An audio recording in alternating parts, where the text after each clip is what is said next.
congratulations. May bago na namang aabangan ng mga fans natin, di ba? Siguro unang tanong ko, Rabi, Yes, gaano okay. ka nakarelate sa kay Drake Palma?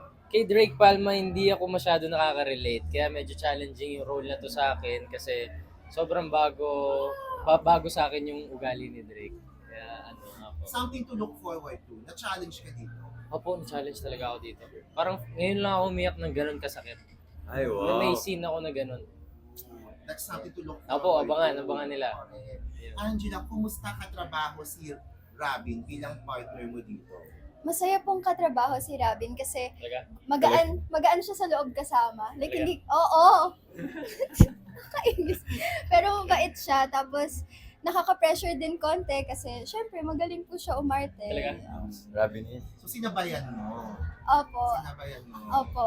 Parang mahirap po siyang, kasi dito na po siya. Tapos ako, Ay, is OA, wala. OA. Grabe, hindi naman. Paano yung winner out yung chemistry nyo, Robin? Ni Ay. Angela? Ako hindi ko din alam kasi parang nagkatrabaho na kami before pero wala kami eksena together.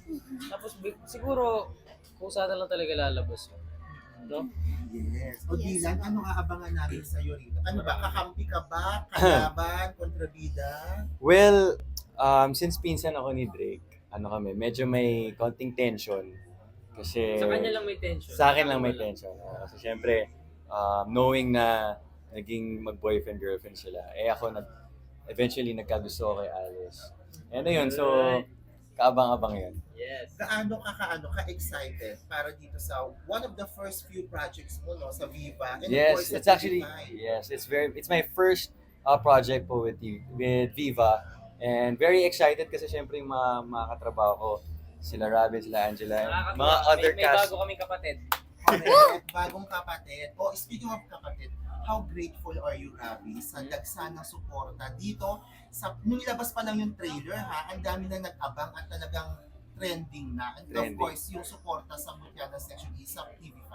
Hanggang ngayon po patuloy pa rin po ako nagpapasalamat sa lahat na sumusuporta sa amin. Simula sa Mutya, hindi nyo kami iniwan. Hanggang dito sa Drake Palma, nandito kayo. Marami kayong aabangan dito. Promise ko sa inyo na may enjoy nyo itong series to. Diba, Muji? Yes. Diba, Dila? Yes, Amen. Angeles. Tama ka. Kapatid, paano mo bibigyan ng kilig Kilig. ang karakter mo bilang si Alice dito? Ako po kasi, nung nag-shoot na po kami, parang ini-embody ko na lang si Alice kung kikiligin ba talaga siya. So, nung nag-shoot po kami, kinikilig po ako Kinikilig ka talaga. So, naturally. hindi ka kinikilig? Kinikilig Si ako. Alice yung kinikilig. Ako nga si Alice eh. So simple.